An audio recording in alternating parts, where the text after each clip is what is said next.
Hi, this is Stacey, and I've been facilitating book clubs. It's been the joy of my life for over a decade.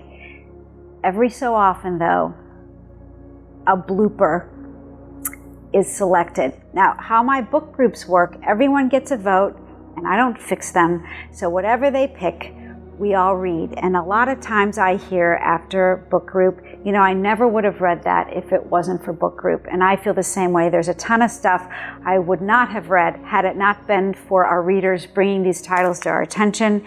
And we all become enriched and we learn more by reading them together.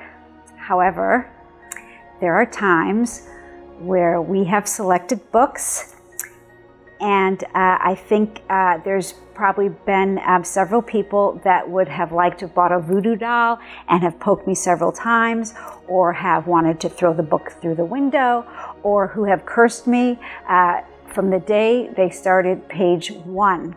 And it's such a big responsibility when you ask people to devote their time, and if they buy the book, devote their money to invest in reading, and then they show up at book group and they kind of want to kill you.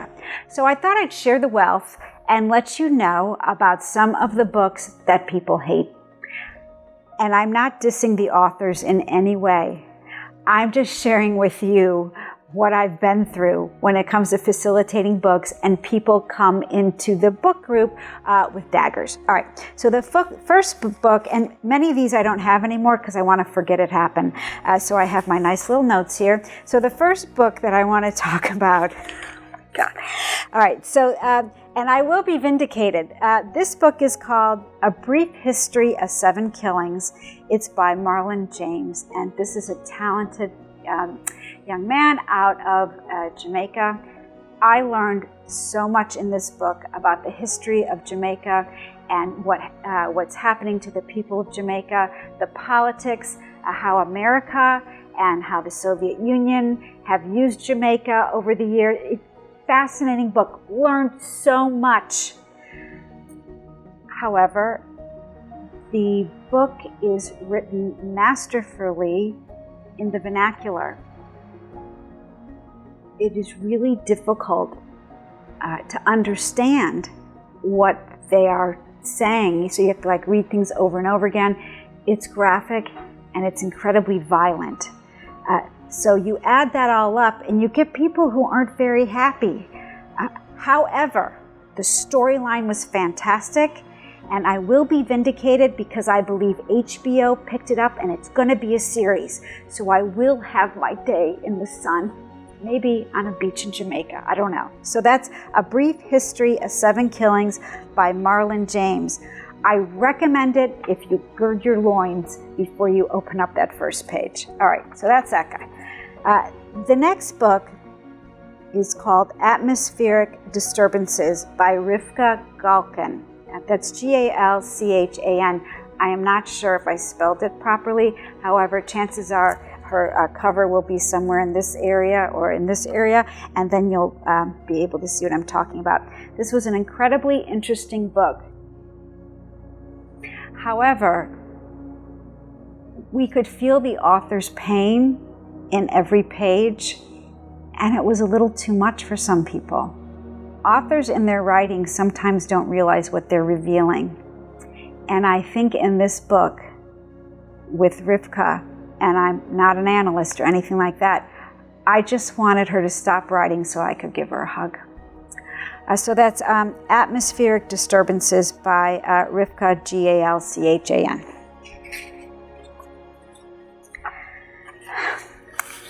The cover on this next book looks so cute, and it seemed kind of fun, and we needed something that was kind of what we thought was light in between some rather heavy titles. So we decided to read Family Fang by Kevin Wilson, and I believe it ended up being a film with Nicole Kidman. I don't know, who knows. Anyway, so we read this book, and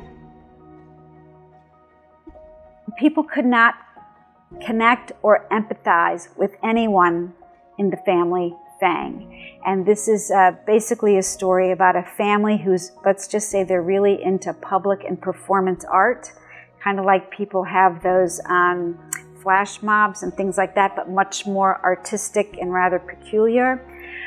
So there was a lot of this when it came to the book. So it just, when you write, it's nice when you write if you have a character that the reader can cheer for or want to succeed. And I really don't think any of these characters, anyone became invested enough to say, you go, we're on your side. It was just, it missed that literary essential tool. All right, so that's the family Fang. I don't know, maybe the film is better, but I don't plan on seeing it. All right, the next one, I got in so much trouble. I had no idea what I was doing when I assigned this book. Way back when chapter endnotes first started, I love Ayn Rand. What I love about Ayn Rand is she doesn't really care if you love her ever. And she started that whole objectivism movement. She's that woman that has that very famous Phil Donahue interview. And if I remember, I'll put the Phil Donahue show link below. And she also does some amazing videos. I just remembered this. Of her talking with, I believe it is Mike Wallace in the 1950s, and he's doing these black and white interviews. I'll put the links for sure. And he's just smoking away, and they're talking about how she feels about money and selfishness and this, that, and the other. Okay, so I decided for summer reading to assign this to my faithful book group. And this, I believe, was before even we had, ebooks. So not only was I asking people to read a book that was, 1,000+ pages, I was asking people to schlep this onto airplanes and out to the beach. So we did have 3 months to read it, but I was asking an awful lot about a seminal work that, and it really, all these statistics really depend on who your source is. Evidently, after the Bible in some lists, it is Atlas Shrugged that comes next for the most read and the most beloved book. I assigned Atlas Shrugged, and I believe it was the mere weight of the book that really upset people. And then, of course, Ayn Rand is incredibly controversial. Another thing I love about her. So it was very difficult to watch people stream in that September to talk about the book. However, we learned a lot, and I still believe no matter how awful the experience was with this book, it wasn't as bad as the movie. So that's that. Okay, I'm trying to think if there's anything more. Oh yes, okay, this was another one, and I didn't bring it, so it's either here or here. The Luminaries by Eleanor Catton. Okay, full disclosure, I loved the book. I loved researching the book. It's a mystery that takes place, I believe it's in Dunedin in New Zealand, which is basically as far away as you can possibly get. And somehow this author has a cast of characters that's very a la Agatha Christie and Sherlock Holmes and the Zodiac and astrology. It's tension-filled, and just when you think you know who done it, you don't.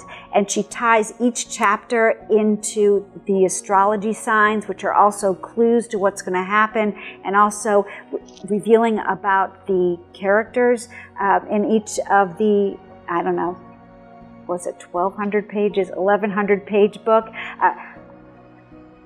So again, I believe it was the density of the book and the detail that this author gave that either you were all in and you were going to follow this story, which is also, it's rather historical fiction as well. And I believe in New Zealand it was made into a miniseries. I don't know if it's over here. I don't know. But myself and a very dear friend of mine loved the book. No one else really liked the book.